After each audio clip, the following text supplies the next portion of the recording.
जीता था जिसके लिए मरता था। एक ऐसी लड़की थी जिसे मैं प्यार करता था। आतापर्यंत आयुष्यात चुकून गेल्या मुली केस कापाय आलोय मी कविया बोली. हे यार कशाला आली? त्याला बाहेर काढायला. हो बाहेर काढा याला. ए बाया ह्याला पाहिला बाहेर काढ, नाही तर मी जातो बाबा. अहो, तुमची अर्धी दाढी झाली. बाया मी अर्धी दाढी घेऊन गावात फिरील, पण ह्याला बाहेर काढा.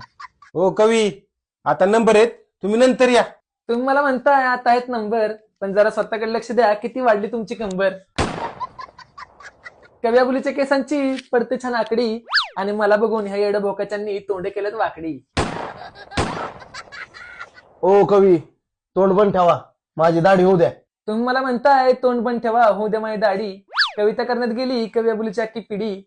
तुमच्या सलून मध्ये येतात ह्यांच्यासारखी येडी, आणि परत जर मला तोंड बंद ठेवायला लावलं तर तुमच्या गाडीला लावेल मी काडी. हो माझी केस कापा, मला घरची काम आहेत. तुम्ही त्यांना म्हणताय लवकर केस कापा, काम आहेत घरची, पण त्यांना हे तरी सांगा केस कुठली कापायच्यात, खालची का वरची. हो कवी, अहो सकाळ सकाळ धंद्याच्या टायमिंगला खाऊ नका डोकं.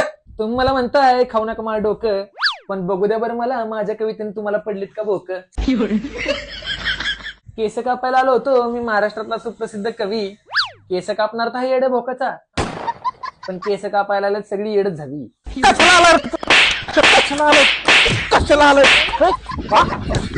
तुम्ही त्याला त्याच्या गाडीचं खात्री घालतो.